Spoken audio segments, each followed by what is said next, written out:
They thought they had found an easy target.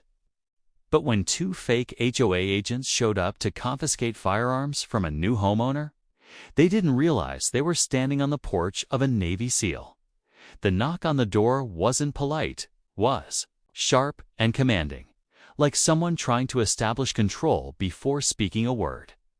Inside, Derek Langston froze mid-step in his living room. He had only moved into the house 3 weeks earlier and wasn't expecting visitors. Taking a steady breath, he opened the door. Two men stood there, clipboards tucked under their arms, collared shirts pressed neatly. They carried themselves with the air of authority. "Good afternoon," the taller one said, with a half-smile. "We're with the Homeowners Association. There are some new regulations we need to go over with you." Derek studied them carefully. "HOA," he replied calmly. "I wasn't told about any meeting." The shorter man, stocky with a trimmed beard, spoke up. "These are recent changes. They affect firearm possession in this neighborhood. You'll need to hand over any registered firearms you own." The words hung in the air. Derek's instincts tightened. "Turn over my firearms." "That's correct," the tall one added quickly. Failure to comply could mean fines, even eviction. "We're just here to help you avoid that headache." They stood shoulder to shoulder, trying to project authority. But Derek didn't flinch. He had spent 13 years as a Navy SEAL, surrounded by men with AK-47s in hostile villages. He knew real intimidation, and this wasn't it. Leaning casually against the doorframe, Derek asked, "And what were your names again?" The taller one cleared his throat. "Mark Halpern." The shorter one nodded. "Jason Rudd." "Halpern, Rudd." Derek repeated, committing the names to memory. "All right. Do you have identification? Badges? Anything official from the HOA?" "Board." Jason responded too quickly. "We don't carry badges. That's not how this works." Derek smiled politely, though his mind was already flagging every red sign. He knew HOAs his sister had served on one. There were always letters, paperwork, and plenty of bureaucracy. Nobody just showed up demanding guns. "Interesting rule change," Derek said, crossing his arms. "When exactly did the community vote on that?" Mark shifted uncomfortably. "Like I said, it's very recent. We're just doing rounds today. Everyone's being asked to cooperate." Derek's eyes swept over them again. No HOA logos. No official documents, just clipboards with loose papers. Their shoes were worn, their hands unsteady. Jason's thumb tapped nervously against the clipboard. "You're asking me to hand over property I legally own," Derek said evenly, "based on a regulation I've never been notified of without a shred of documentation." Jason's jaw tightened. "Look, we're not here to argue. We're here to enforce. If you cooperate, this doesn't need to go further." It was a pressure tactic, the kind used on people who scare easily. But Derek wasn't one of them. He let a small, amused smile curl at his lips. "All right," he said smoothly.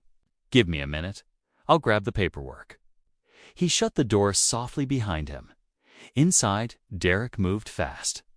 Years of combat had wired him to act before his mind even finished processing. He dialed the local police department, his calm tone almost casual as he explained the situation. At the same time, he pulled up his home security feed and hit record. On camera, he watched Mark and Jason fidget on the porch. They didn't look like officials waiting for paperwork. They looked like predators waiting for their victim to crack. Derek knew then, this wasn't about HOA rules or community safety. This was something darker. And he wasn't about to let these men dictate the outcome. As he waited for police, memories drifted back. His SEAL training had taught him survival wasn't just about weapons. What was about reading people. His old teammate Javier once told him, "The enemy doesn't always look like the enemy. Sometimes he smiles. Sometimes he shakes your hand, but if you listen close, you'll hear the cracks. And Derek was hearing those cracks now. The two men outside weren't professionals. They weren't intelligence operatives. They were amateurs playing dress-up in authority. And amateurs were often the most dangerous. He poured himself a glass of water, standing calmly by the window, eyes fixed on the two men who had no idea what kind of man they were really dealing with. Asterisk from his kitchen window. Derek kept a steady eye on the two men outside. They had no idea the small black lens above them was recording every nervous glance. Every fidget. His mind worked like a chess player's, running scenarios. If they tried forcing entry, he was ready. They bolted before police arrived, he already had their faces on camera. They tried scamming neighbors. Derek would make sure the entire block knew the truth. Because Derek's sense of duty hadn't retired with his uniform. Protecting people, whether teammates overseas or strangers on his street, was wired into him. Still, a question gnawed at him. Why me? Is this random? Or had they chosen him specifically? Maybe they thought a black homeowner would be easier to intimidate. The thought simmered not paranoia, but reality. He'd seen men like this before. Men who preyed on what they assumed was weakness, but they had chosen the wrong man. Derek wasn't weak. He wasn't careless. He was prepared in ways they couldn't imagine. Setting his glass down, he let out a slow breath. Whatever fight these imposters thought they were starting, they were about to drown in it. But before the police arrived, Derek decided to push them. Because the truth always revealed itself under pressure. He opened the door again, calm and steady, as though he were stepping back into a mission briefing. Mark and Jason straightened immediately, clutching their clipboards tighter as if paper and wood could give them credibility. "All right," Derek said casually. "I've got my paperwork inside. But before I hand anything over, I want to be absolutely clear. You're saying the Homeowners Association has the authority to confiscate legally owned firearms?" Jason leaned forward. "That's correct. We're enforcing it across the community." "Across the community, huh?" Derek raised an eyebrow. "Which house did you visit first?" Mark hesitated. "We started at the corner lot 2 streets down, and the owner's name." Derek shot back. Mark blinked, fumbling. "Mrs. Johnson." "Funny," Derek said, tilting his head. "Because Mrs. Johnson doesn't live 2 streets down. She lives 3 doors that way." He nodded toward the house. The silence was sharp. Jason cleared his throat. "Look, sir, we're not here to debate. This is official HOA business. You're putting yourself at risk by resisting." Derek almost laughed. His instincts were screaming confirmation now these weren't officials. Just frauds parroting threats like a bad script. He leaned against the frame, casual but firm. "I served in the military," he said evenly. "And every rule I ever followed came with documents, signatures, chain of command. So forgive me if I ask again, where's the paperwork? The official notice? The HOA seal?" Mark's jaw tightened. "We don't need to show you anything. If you don't comply, fines start at $5,000. That can escalate fast." "5,000," Derek repeated, amused. "That's steep for a policy that doesn't exist." Jason snapped back, his voice sharpening. "Sir, this isn't optional." For the first time, Derek let the edge of his training show. He straightened, squared his shoulders, and fixed them with a look that once silenced rookie SEALs in training. "Nothing in this country," he said evenly, "gives you the authority to knock on my door and demand I surrender my rights without due process. Nothing." The porch went quiet. The only sound was a lawnmower humming faintly down the street. Jason shifted, glancing at Mark like he wanted backup. Mark cleared his throat. "Sir, maybe you don't realize how serious this is. We can have your property reported. We can make things difficult for you." Derek's voice dropped, soft but cutting. "Is that a threat?" Mark stammered. It's procedure." Derek smiled faintly, though his eyes stayed cold. "Let me explain something, gentlemen. I've dealt with real authority before. Men in uniform who carried actual weight, and I can tell you," his voice sharpened, "you don't talk like them. You don't move like them. You're not what you claim to be." Jason flushed. "We're giving you one last chance to hand over those weapons voluntarily." Derek sighed slowly, then glanced deliberately at the security camera above the porch. He wanted them to notice it, to realize every word, every threat was being recorded. "You should know," he said calmly. "This conversation isn't just between us anymore. You're on camera. Everything you've said, every threat you've made, it's all saved. So choose your next words carefully, because you'll be repeating them in front of a judge." Mark's mouth opened, then closed again. Jason shifted, his earlier bravado leaking away like air from a punctured tire. Derek broke the silence with a calm nod toward their clipboards. "You still haven't shown me a single document with an HOA seal. Care to explain that?" Neither answered. Instead, they exchanged a look, the look of men realizing their cover was slipping. "Tell you what," Derek said, almost kindly. "Why don't you leave me a copy of this regulation? I'll review it with my attorney. And if it's legitimate, I'll be the first to comply." Jason muttered, gripping his clipboard tighter. "That's not how this works," Derek said firmly. "That's exactly how it works, and you know it." The taller man's shoulders slumped. Jason looked to him for direction, but no answer came. Inside, Derek's heartbeat stayed steady, just like before missions. The police would arrive soon. Until then, he was content to let these two stew in their lies. But amateurs rarely back down quietly. And Derek knew their desperation was about to boil over. He studied them again through his security feed. Jason leaned heavily on his clipboard, tapping it with his pen like a nervous tick. Mark shifted. Constantly, arms crossed one moment, hands in pockets the next. They weren't men on official duty. They were stalling, waiting, buying time. Derek zoomed the camera in on their car parked down the street. An older silver Ford sedan. No HOA decals. No official signage. Just a dented bumper and mismatched tires. Sloppy, desperate. It reminded him of Kandahar years ago. His team had been sent to a compound guarded by men pretending to be police. Their uniforms were cobbled together, rifles mismatched, boots worn out. Eric had spotted the details, the uneven stitching, the lack of confidence.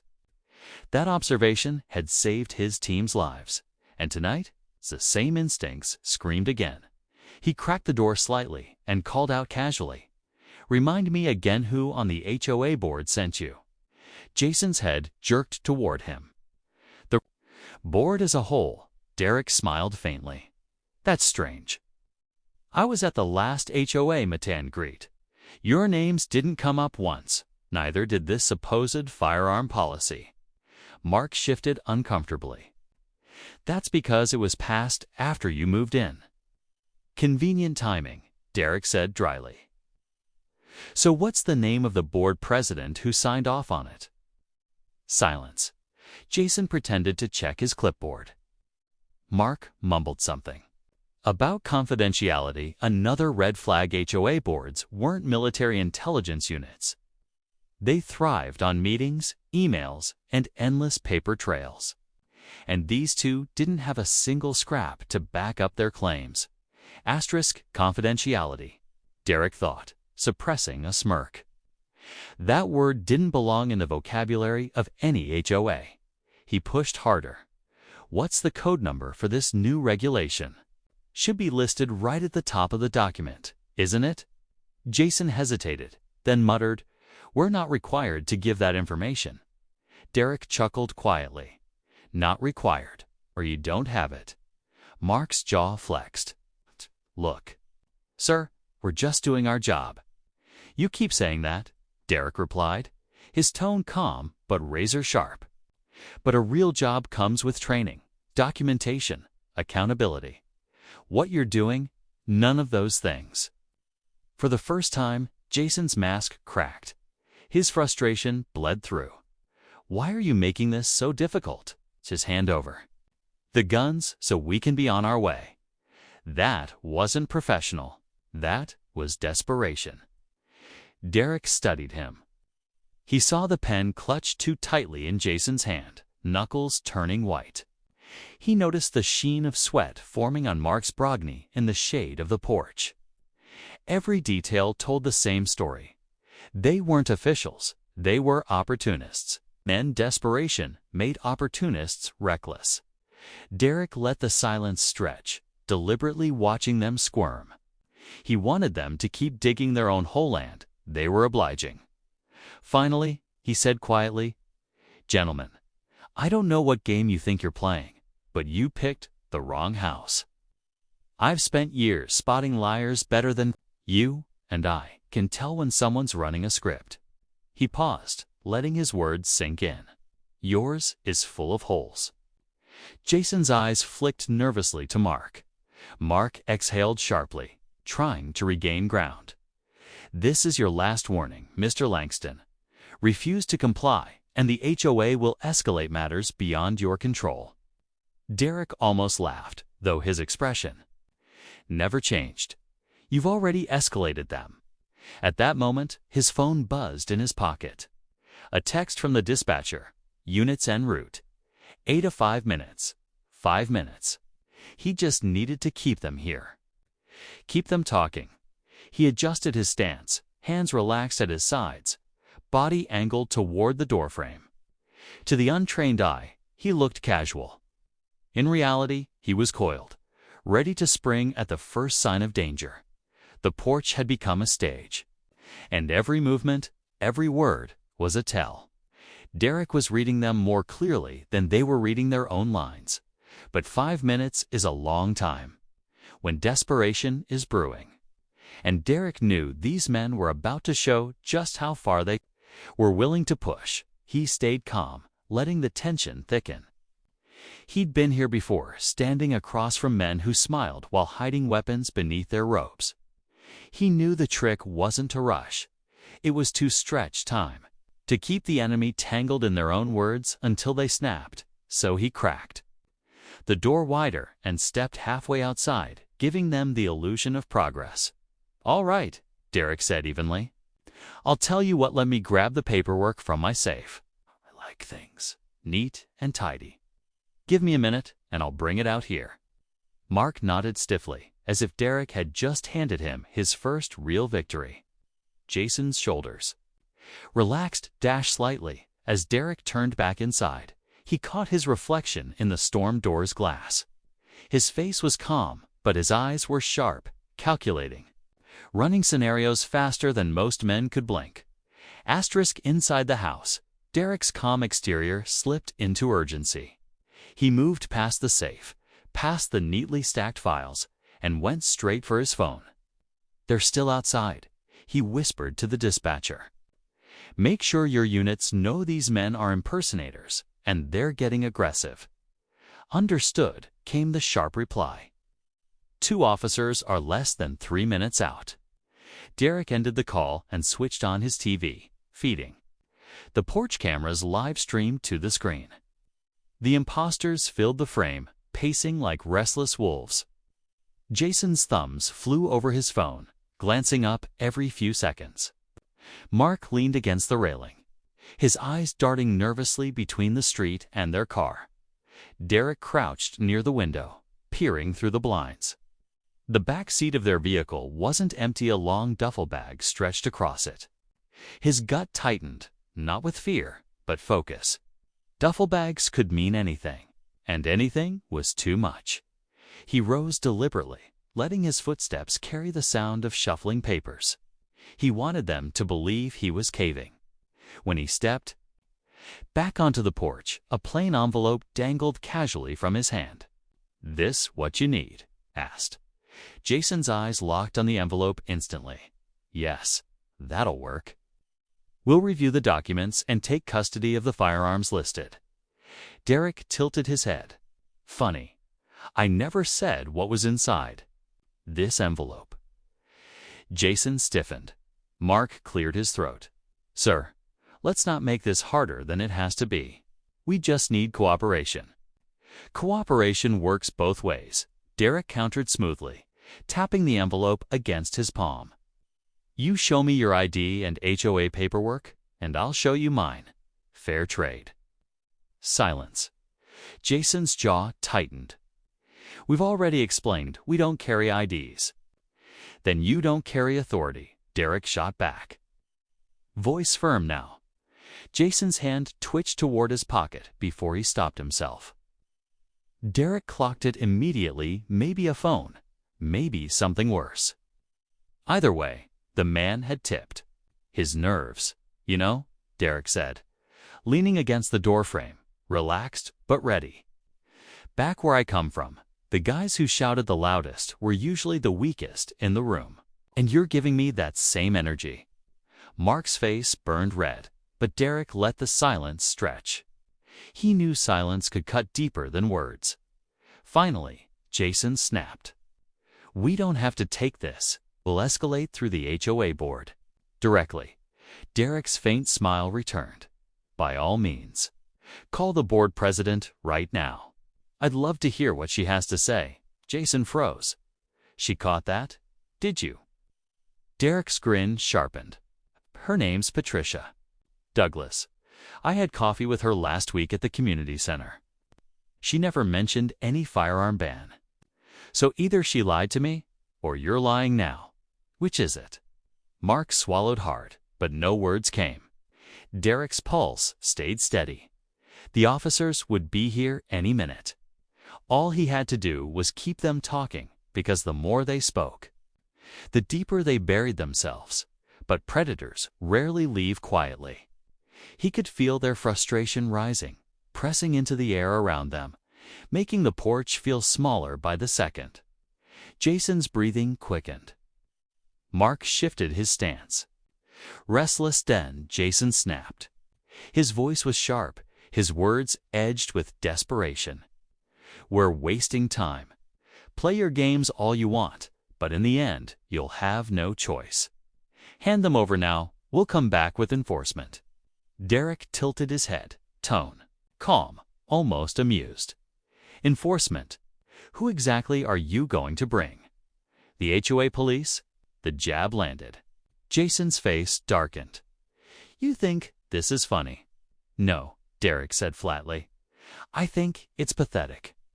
Two men standing on my porch with clipboards, pretending they have power. Asterisk barking orders like they carried real power. Yet they couldn't even name the HOA treasurer. Derek let the silence sting before he spoke.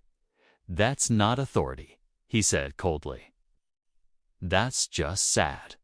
Mark tried to recover. Don't underestimate us. You don't know who we're working with. Derek chuckled, sharp and controlled. You're right, I don't, because no one sent you. You came here on your own. Jason suddenly stepped closer, his face twisted with arrogance.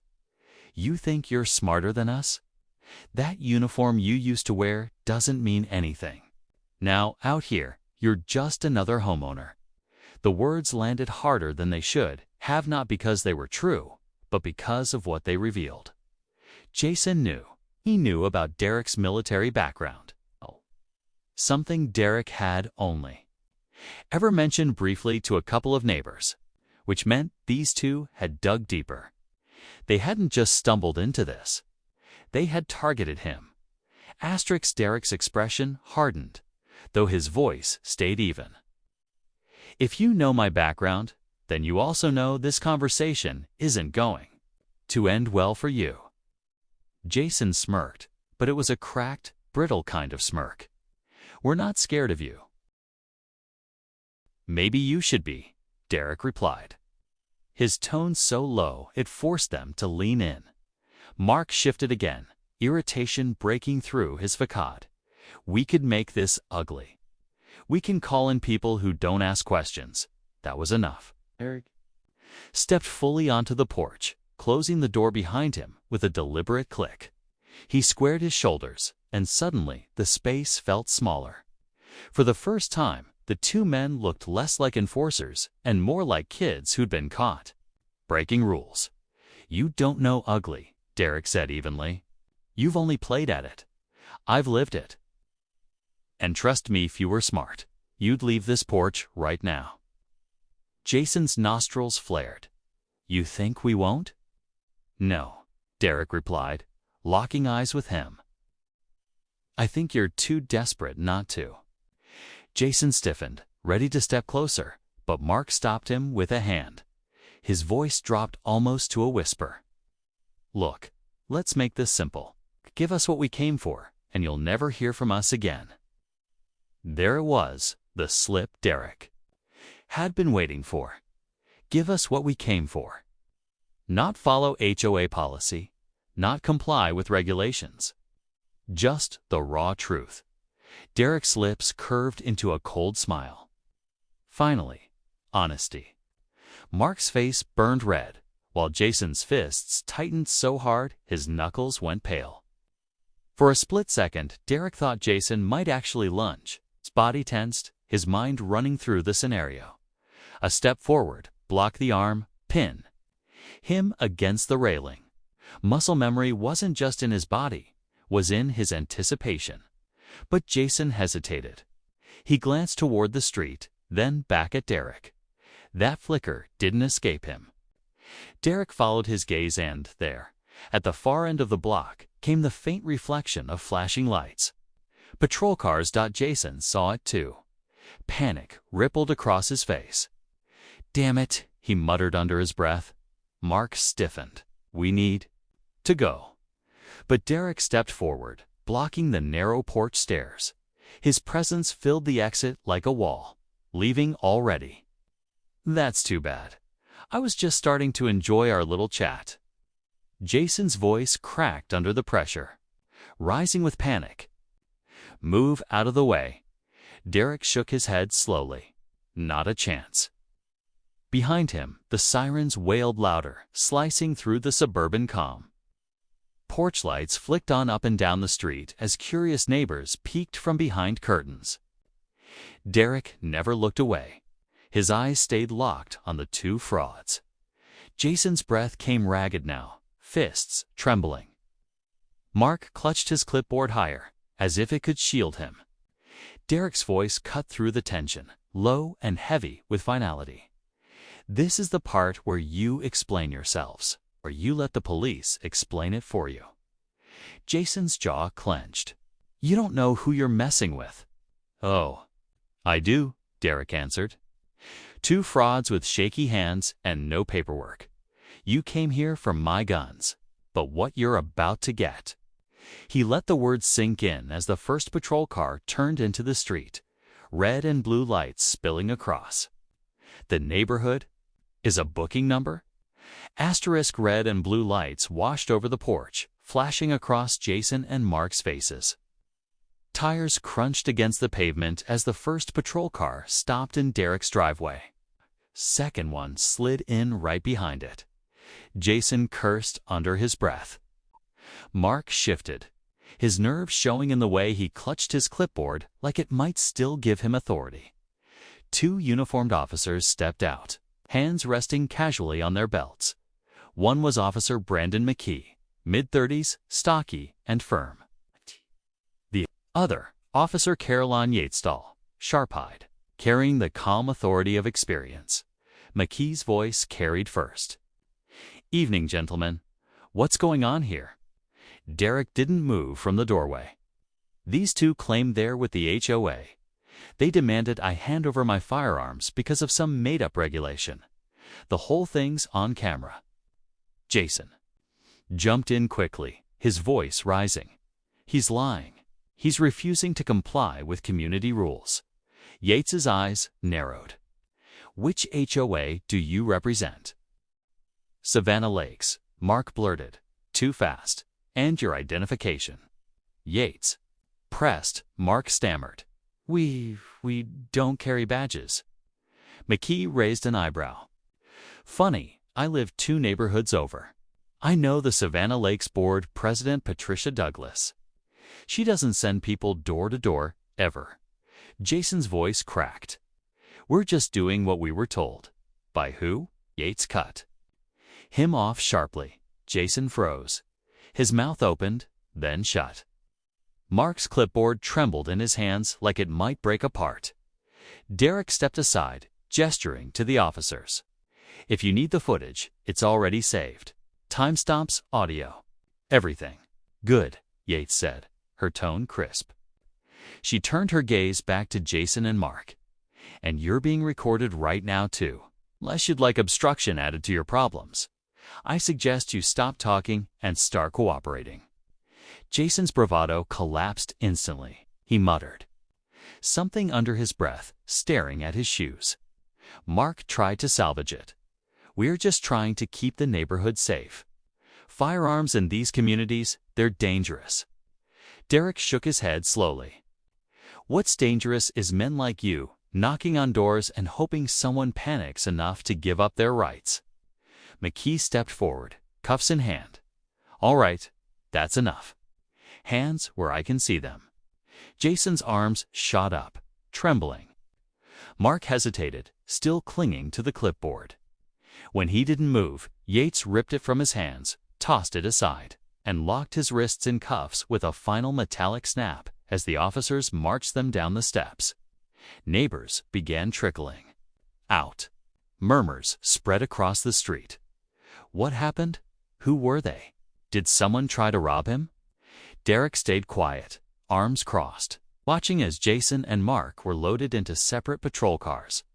"We'll need that footage and a statement," McKee said. "You'll have it tonight," Derek replied simply. Yates gave him a long look, a silent acknowledgement between people who understood exactly how bad it could have gone. "Good thing you kept your head, Mr. Langston. Some folks would have handed over everything without asking a single question." Derek's gaze shifted toward the patrol cars. "That's why they tried me first." But as the lights disappeared down the street, Derek knew this wasn't just about 2 con men. It was about the cracks they'd revealed, and why they thought such a stunt might actually work. The neighborhood buzzed with chatter. Clusters of neighbors whispering in driveways under the glow of porch lights. Derek stayed on his steps, letting their voices blur into background noise. He didn't need to chase answers. They would come soon enough, and they did.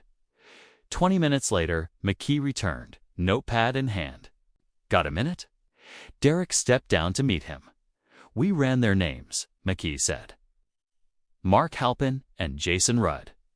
Prior arrests for fraud. Nothing violent on paper, but that doesn't mean they haven't been involved in worse. They've been running scams all across Chatham County, posing as inspectors, bank reps, you name it.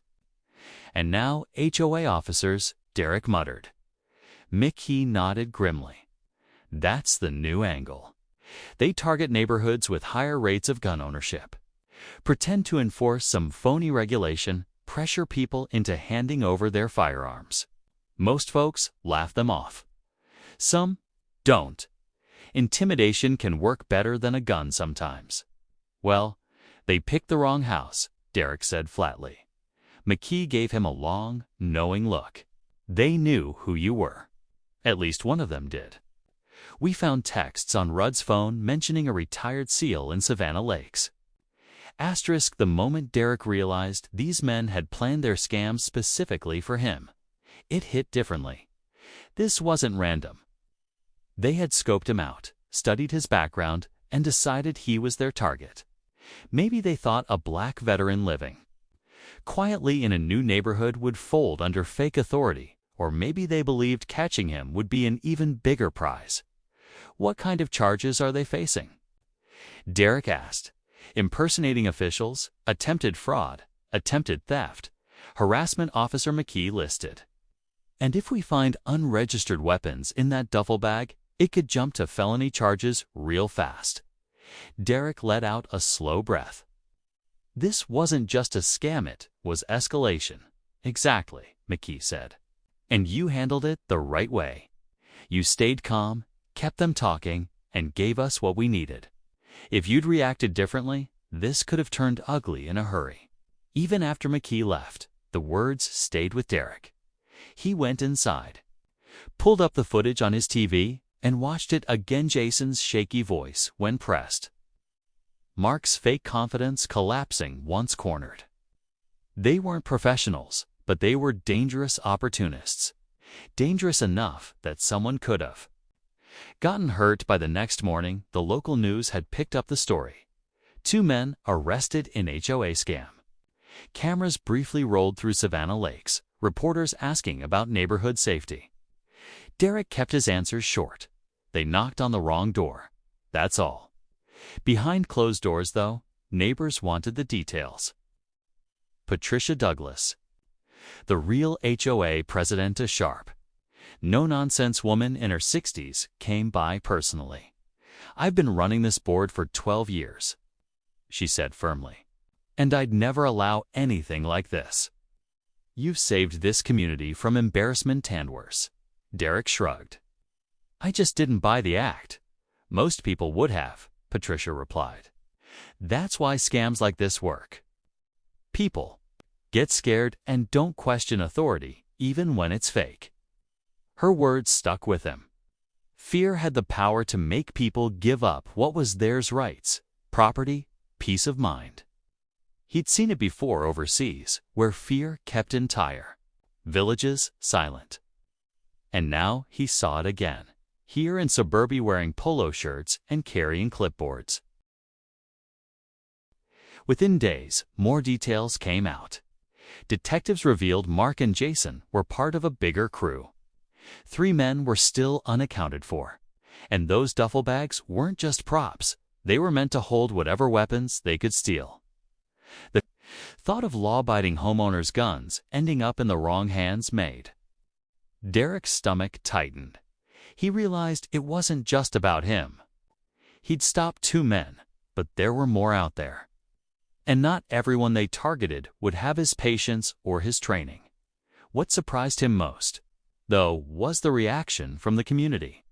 Fear quickly turned into something stronger. By the second day, everyone in Savannah Lakes knew about Derek's confrontation.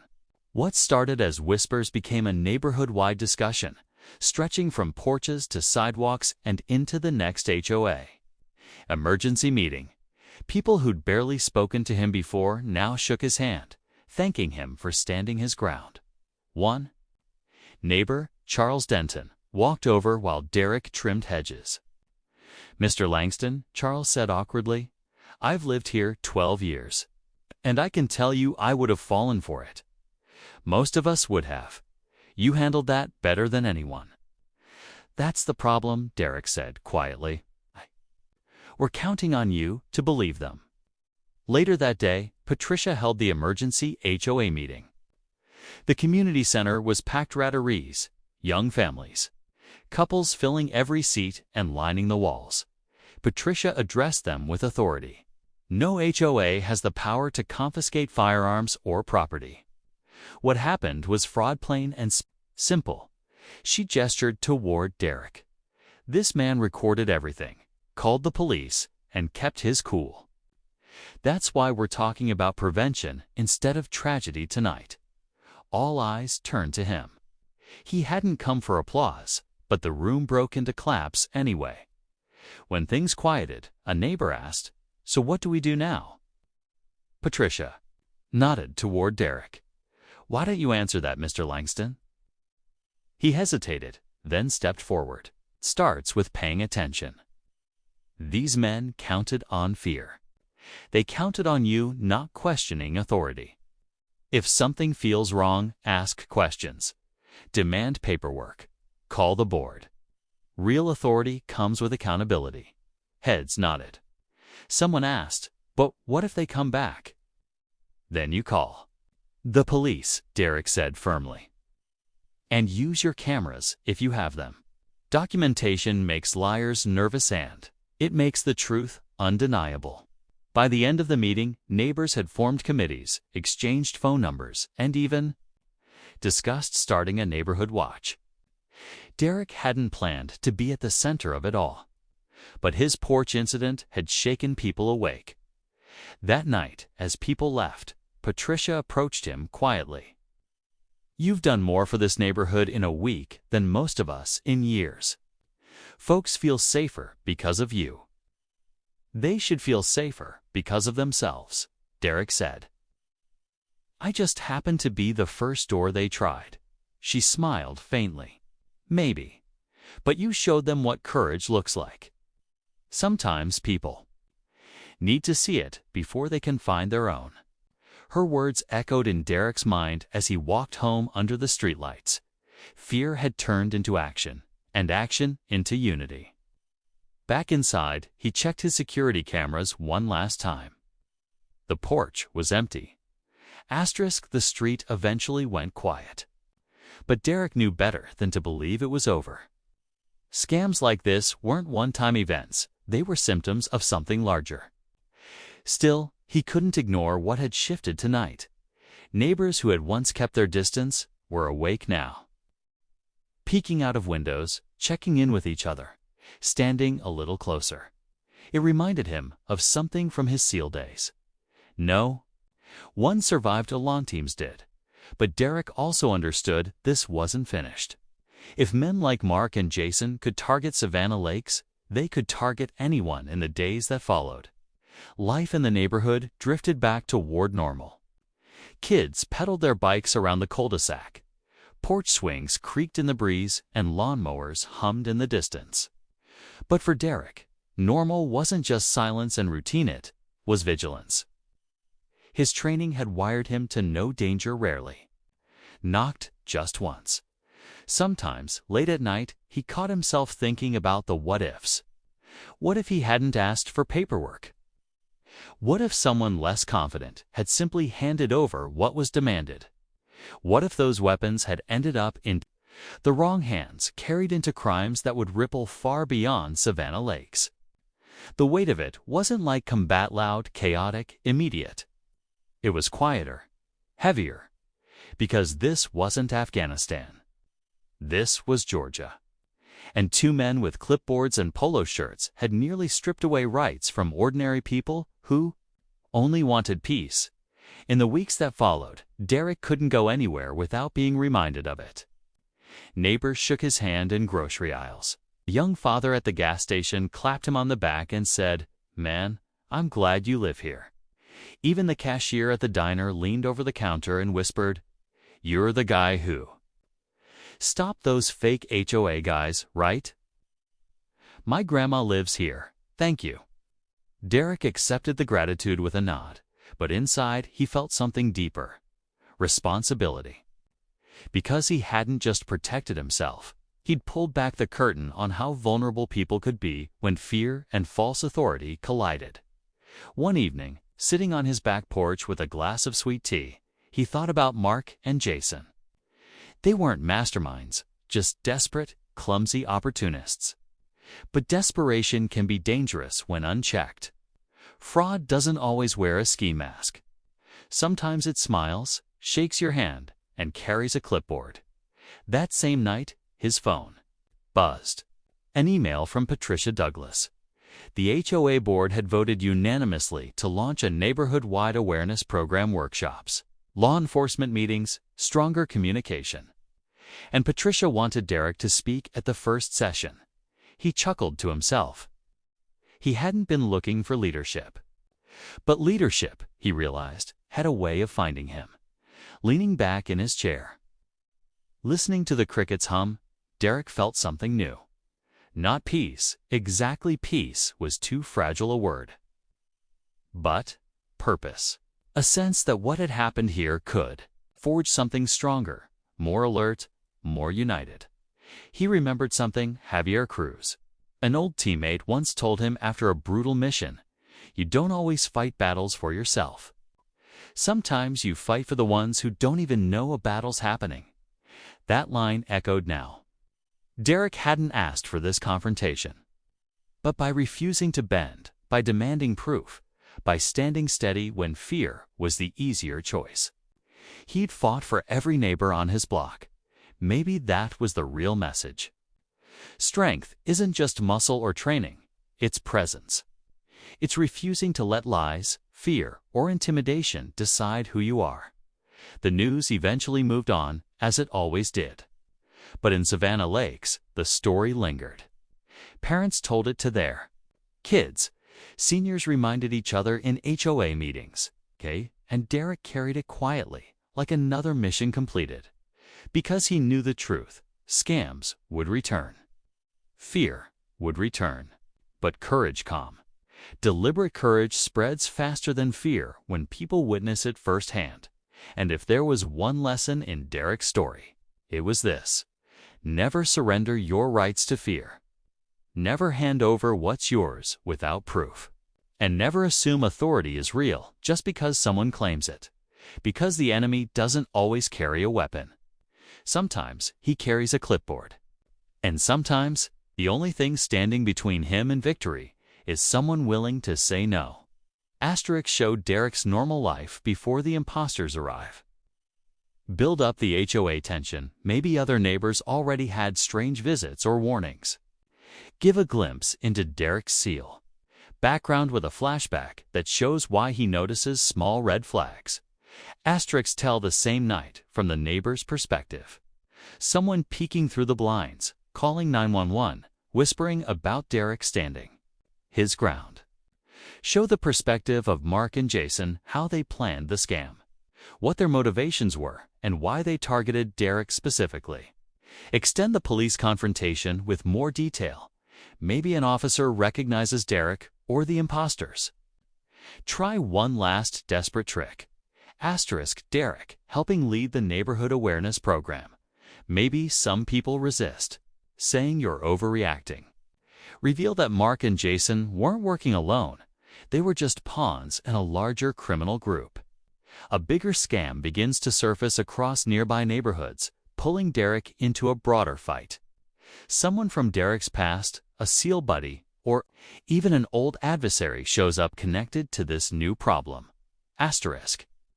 Derek struggles with being seen as the protector.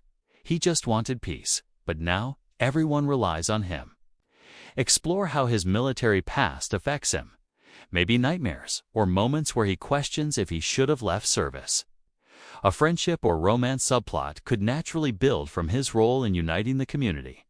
Asterisk the arrests of Mark and Marta. Asterisk the arrests of Mark and Marta. Explore how his military past affects him. My malls are Molly complords, made my seeds with civil law comployed. It's civil sick with civil law by Mycelis. My mallery mallies, my malik. 6-8 APA 6 with Said as. With us at it, Billy at it go so suke cause it's a kind of sick agree to it kai to clear it's sticks to blend to be the right to you do it's a guy but us I predict but all get the dentist was but the type passes to fight them for this fight so puppet of us where similar they were this. Jason should have closed the chapter, but Derek soon learns otherwise. A detective visits him, explaining that the two men were small players in a much larger network. Similar scams have been reported in nearby counties, sometimes targeting the elderly, sometimes veterans, sometimes young families. Derek realizes this wasn't random. Someone is testing the waters in communities like Savannah Lakes. Meanwhile, a quiet unease spreads. Neighbors still wave at each other, but locks are checked twice at night. Derek feels the weight of leadership. Growing heavier, he never asked for this role. Yet the community looks to him like he's their shield. Asterisk one evening. Derek spots a car he doesn't recognize, idling near the cul-de-sac. The driver pulls away before he can approach. At first, he tells himself it's nothing. But later, an anonymous note appears in his mailbox. You can't protect them forever.